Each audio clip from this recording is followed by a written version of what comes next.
colony ship Wandering Hope drifted through the darkness between stars, and its engines had failed 3 days ago. And now it floated like a wounded animal waiting to die. Inside the ship, 700 humans waited and prayed and hoped that rescue would come before something worse found them. Something worse found them first.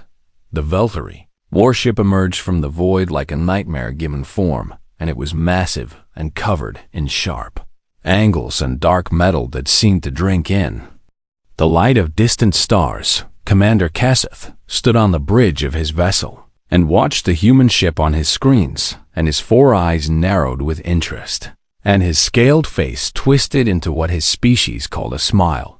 The Velthari had ruled this sector of space for 10,000 years, and they had built their empire on one simple truth, and that truth was that all thinking creatures felt fear, and fear could be controlled, and controlled fear meant absolute power. Every species they had encountered had fallen to them, and the Velthari did not need to fight wars, and they did not need to conquer with weapons, and all they needed was to show their enemies what waited for those who resisted: the torture chambers and the mind breaking machines and the slow, horrible deaths broadcast across all channels until entire civilizations surrendered rather than face such things. Kessath gave the order, and his soldiers boarded the human vessel. The humans fought back, and this surprised the Velthari raiding parties, and these soft creatures with their dull teeth and flat faces and thin skin actually raised weapons and stood their ground. It did not matter in the end, and the Velthari were stronger and faster, and their armor could stop human bullets, and within an hour the fighting was over. The soldiers dragged 300 humans back to the warship and left the rest floating in the damaged colony vessel, and those left behind would serve as witnesses, and they would tell other humans what happened to those who wandered into Velthari space. Kessath walked through the rows of prisoners and studied them with clinical interest, and he had never seen humans before, and they were strange creatures and so different from each other in color and size and shape. He stopped when he saw the child. She was small and thin with dark hair and dark eyes, and she could not have been more than 12 years old by human counting, and she sat between 2 adults who were clearly her parents.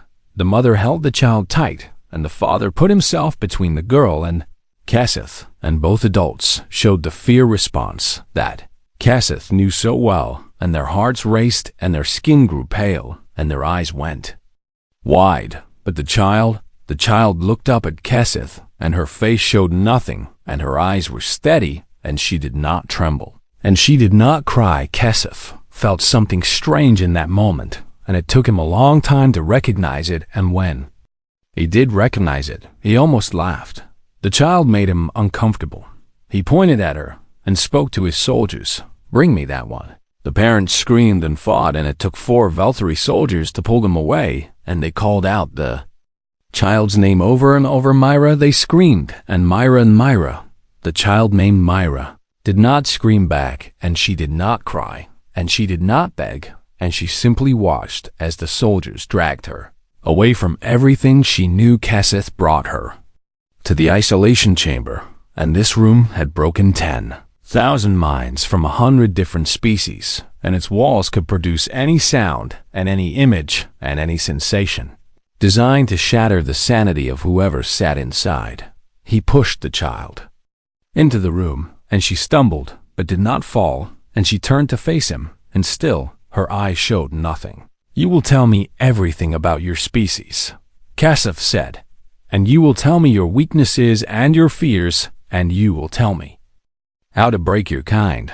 Mira said nothing. Kessath smiled his terrible smile. "They always break," he said, "and the young ones break fastest, and you will scream and beg and tell me everything I want to know." He sealed the door and left her in darkness. Inside the chamber, Mira stood alone, and she was afraid because she was human, and humans felt fear, and this was natural and right. But her grandmother had taught her something important, and her grandmother had survived things that Kessath could never imagine, and her grandmother had taught her that fear did not have to control you. Mira sat down in the center of the dark room, and she closed her eyes, and she breathed slowly and steadily. She would give them nothing. Not one scream, not one tear, not one word. The Velthari wanted fear, and Mira would give them only silence.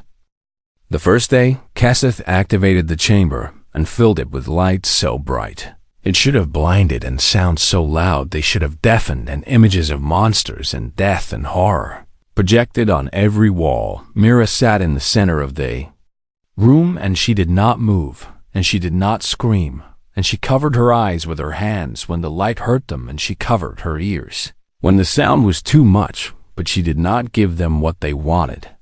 The Velthari guards watched through cameras, and they waited for the crying to begin, and they waited for the begging and the screaming, and the desperate pleas for mercy.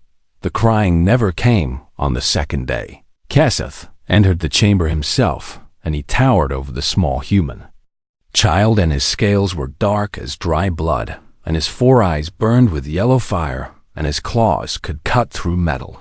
He roared in her face, and the sound shook the walls, and his breath was hot and smelled of rotting meat, and he showed her his teeth, and each tooth was long and sharp and designed for tearing flesh.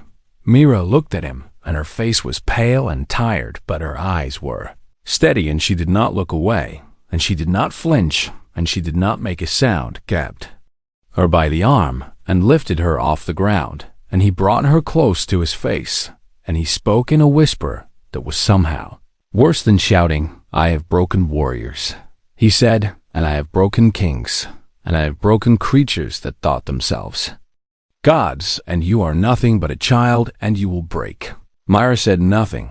He threw her against the wall, and she hit hard and fell to the floor, and pain shot through her small body, but she did not cry out, and she simply got back up and sat down. Again, in the center of the room, Kessath left the chamber, and he was angry, but he was also something else, and it took him time to understand what that something else was. He was confused. On the third day, the guards began to whisper, and the whispers spread through the ship like a sickness, and everyone wanted to know about the human child who would not break. A guard named Voss stood outside the chamber and watched through the small window, and the child sat perfectly still, and her eyes were open, but she seemed to see nothing, and she breathed slowly and steadily like someone sleeping while awake. "She is broken," Voss said to another guard, "and her mind is shattered, and that is why she does not respond." The other guard shook his head and said no, and he said, "Look at her eyes, and her eyes are not empty, and something is watching us from inside her." Voss looked again, and he felt cold, and he requested a transfer to another part of the ship. That same day, on the fourth day, Kessath brought in the machines, and these were devices designed to cause pain without leaving marks, and they could make nerves burn like fire, and make muscles twist and cramp, and make every part of the body scream in agony. He used them on Mira, and her body jerked and twisted, and a jaw clenched tight, and sweat poured from her skin. But she did not scream, and she did not beg, and she did not speak. When it was over, she lay on the floor, breathing hard, and tears ran from her eyes, but she made no sound, and after a few minutes, she sat back up and returned to the center of the room. Kessath stood over her, and for the first time in his long career, he did not know what to do. "What are you?" he asked. Mira looked up at him, and her eyes were red from crying, but her face showed nothing, and she did not answer. On the fifth day, a guard named Thrall claimed he heard the child speaking in his dreams, and he said she told him things about himself that no one could know, and he said her voice was calm and quiet, and it terrified him more than any scream. Thrall was removed from duty and sent to the medical bay. On the sixth day, another guard swore that he saw the child's shadow move on its own, and he said it turned to look at him while the child sat perfectly still, and he said the shadow smiled. More guards requested transfers. On the seventh day, Kessath stood before his command staff, and they asked him why a small human child had not yet broken, and they asked him what he planned to do, and they asked him if perhaps humans were different from other species. Kessath had no answers, and this was unacceptable, and he returned to the isolation chamber with new determination. He stood before Mira, and she looked up at him with those steady dark eyes. "You will break," he said. Mira said nothing. "Everyone breaks," he said. The silence stretched between them like a living thing, and Kessath felt something he had not felt in many, many years. He felt uncertain. The other human prisoners were kept in large holding cells on the lower decks, and they were afraid because they knew what the Pever Velthari did to captives, and they had heard stories, and the stories were terrible. But then different stories began to reach them, and these stories came from Velthari guards who spoke too loudly, and from whispers that passed through the ship like wind through dead trees. There was a child, they said, and a human child who would not break. Mira's father pressed himself against the bars of his cell, and he grabbed a passing guard, and he demanded to know if his daughter was alive. The guard pulled away, and his eyes were strange, and he said, "Yes, the child lives," and then he said something else, and his voice was shaking. "She does not scream," he said, "and we do everything, and she does not scream." The father let go of the bars, and he sat down heavily, and tears ran down his face. But he was not crying from sadness. He was crying from pride. He told the other humans what the guard had said, and the words spread through the cells, and the prisoners began to understand something, that their captors could not. Mira was not broken, and Mira would not break, and Mira was doing what humans had always done when faced with impossible cruelty. She was enduring. An old woman in one of the cells nodded slowly, and she had white hair and dark skin, and her eyes had seen many things.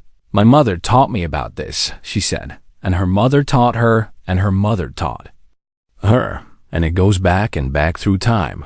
She told the other prisoners about humans who had been taken in chains, and humans who had been put in camps, and humans who had been tortured for their beliefs, and humans who had faced death for the color of their skin or the god they prayed to. "Some of them broke," she said, "and this was natural, and no one should be blamed for breaking.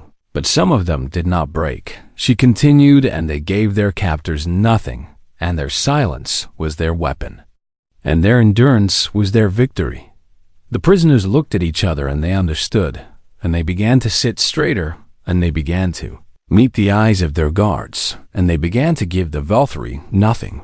Meanwhile, Kessath was coming undone. He had not slept in 3 days, and every time he closed his eyes, he saw the child's face in those steady dark eyes that seemed to look through him like he was not there. He increased his efforts, and he tried new methods, and he brought in specialists from other parts of the ship, but nothing worked, and Mira sat in the center of her chamber and gave them only silence. His crew began to avoid him, and they whispered behind his back, and they said that the commander was obsessed, and they said that one small human had done what no enemy fleet had ever accomplished. She had shaken his certainty on the 10th day. Kessath received a message from the Hegemony High Command, and they wanted to know why he had not yet extracted information from the human prisoners, and they wanted to know why reports from his ship spoke of guards requesting transfers and crew members having nightmares. Kessath could not answer them, and he cut the communication short. On the 11th day, a young Velthari officer came to Kessath with fear in his eyes, and he reported that 5 more guards had requested transfers, and 3 crew members had refused to go near the isolation deck, and 1 soldier had been found in a storage room talking to himself and saying the same words over and over. "She sees me," he was saying, "and she sees me." Kessath went to the isolation chamber, and he stood outside the door, and he could not make himself go in. Through the small window he saw Mira sitting in her usual spot, and her body was thin from not eating much, and her skin was pale from no sunlight, and dark circles hung under her eyes. But her back was straight, and her head was high, and her eyes were open and steady, and she seemed to be waiting. Kessath realized with horror that she was waiting for him, and she knew he was there, and she knew he was afraid to enter. He turned and walked away, and his steps were fast, and his hearts were pounding, and he told himself that he was simply tired, and that he needed rest, and that tomorrow he would break her. But deep inside he knew the truth. He would not break her. She was breaking him. The human child sat alone in her chamber of horrors, and she did not smile, and she did not laugh, and she did not celebrate. She simply waited, and her silence filled the ship like water filling a sinking vessel, and it seeped into every corner and every mind, and it whispered a truth that divine waited, and her silence filled the ship like water filling a sinking vessel, and it seeped into every corner and every mind, and it whispered a truth that the these Velthari had never faced before. Some things could not be conquered through fear. Some things had already met every monster and survived. The human fleet came on the 14th day. They emerged from faster-than-light travel like wolves bursting from a dark forest, and there were 12 ships, and they were not large, and they were not elegant, and they were built for one purpose only.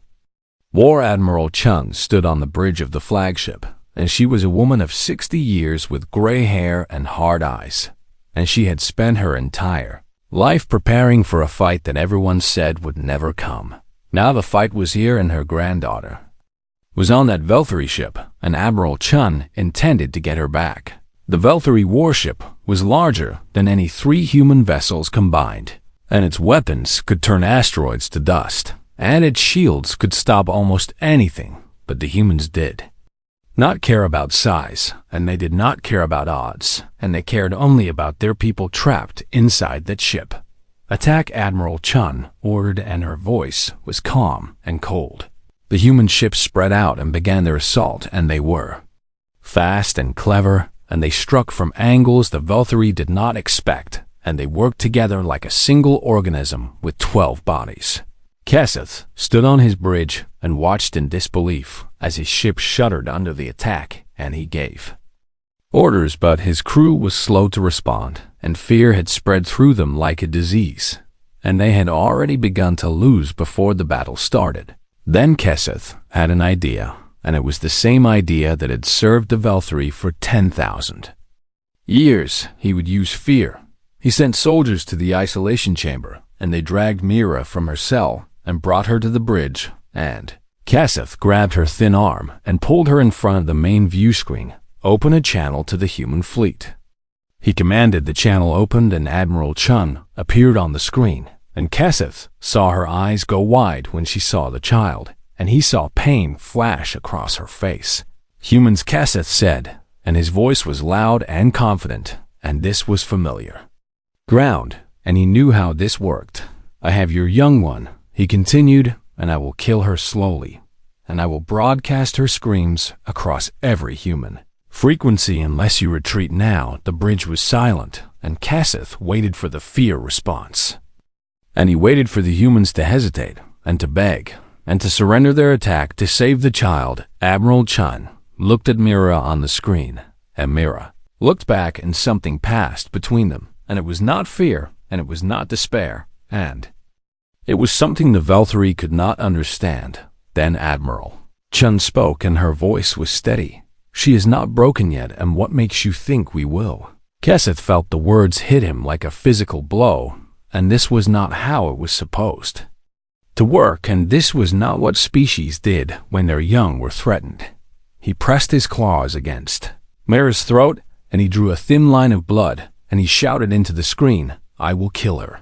Then you will have achieved nothing," Admiral Chen replied, "and you will have proven nothing, and you will have gained nothing, and we will still destroy you on the screen." Mira did something that no one expected. She smiled. It was a small smile and a tired smile, but it was real, and it was aimed directly at the camera, and it was the most terrifying thing that anyone on that bridge had ever seen.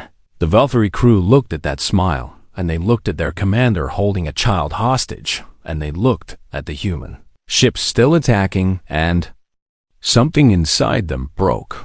Not their will to fight, but their certainty, and their belief that fear was the ultimate weapon, and their faith in everything they had been taught. Kessath saw his crew hesitating, and he saw the doubt in their eyes, and he understood suddenly that he had already lost, and he had lost the moment he took this child, and he had lost the moment he chose to fight an enemy that did not play by the rules he knew. He released Mira, as she stepped away from him, and she walked to the center of the bridge, and she stood there small and pale and thin. She looked at Kessath, and she spoke, and her voice was rough from 2 weeks of silence, but her words were clear. "My grandmother survived worse than you." The ship shuddered again as human weapons struck home and alarms began to sound, and Kessath knew it was over. He gave the order to surrender. The human Marines boarded the ship 20 minutes later, and they found Mira still standing on the bridge, and she had not moved, and she had not spoken again, and she simply waited. A Marine approached her gently and asked if she was okay, and Mira looked up at him with those steady dark eyes. "I want to see my parents," she said, and those were the only words she spoke, until she was in their arms again. The captured Velthari ship was towed to the nearest human station, and the prisoners were freed, and the Velthari crew was taken into custody, and everything moved quickly, because the humans had done this before with other enemies in other wars. But this time was different, and everyone knew it. Mira was taken to a medical bay, and doctors examined her, and they found bruises and cuts and signs of stress and malnutrition, but they also found something else. They found a child who was not broken. Her parents stayed with her every moment, and they did not speak much, and they did not need to, because words were not what Mira needed, and what she needed was their presence and their warmth and the knowledge that she was safe. Admiral Chen came to visit her granddaughter, and she sat beside the bed and held Mira's hand, and she did not cry, because Chen's did not cry in front of others. "I am proud of you," she said simply. Mira nodded, and that was enough. In the days that followed, the human intelligence services put together a file, and this file was not classified, and this file was meant to be seen by the Velthari Hegemony and every other species that thought fear was the ultimate weapon. The file was sent through every diplomatic channel and every news network and every communication system that could reach Velthari space. It began with images from human history. It showed children walking through angry mobs to reach school doors, and their faces were calm and their steps were steady, and they did not run. It showed humans sitting at lunch counters while others poured food on their heads and screamed in their faces, and the humans did not fight back, and they did not flee, and they simply sat.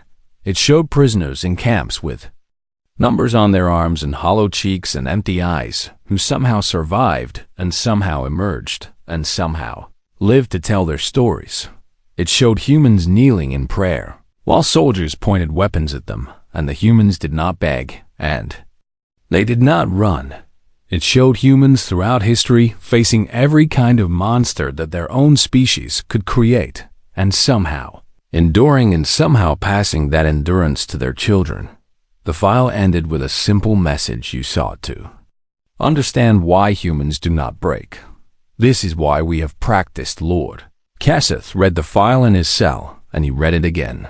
And then he sat in silence for a long time, and he understood finally what he had faced.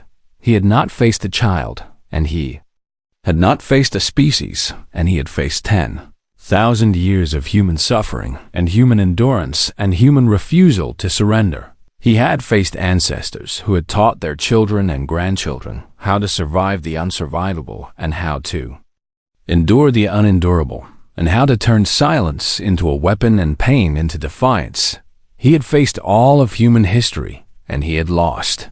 A guard came to his cell and told him he had a visitor, and Kessath looked up expecting a human official or a military officer. Instead, he saw Mira. She stood outside his cell, and she looked different now, and her cheeks had color, and her eyes were bright, and she stood straight and strong. Kessath rose slowly and approached the barrier, and he did not know what to say, and he who had broken 10,000 minds could not find words for one small human child. Mira looked at him, and her eyes were the same as they had been in the chamber, and steady and deep, and seeing everything. "My grandmother survived. Worse than you," she said again.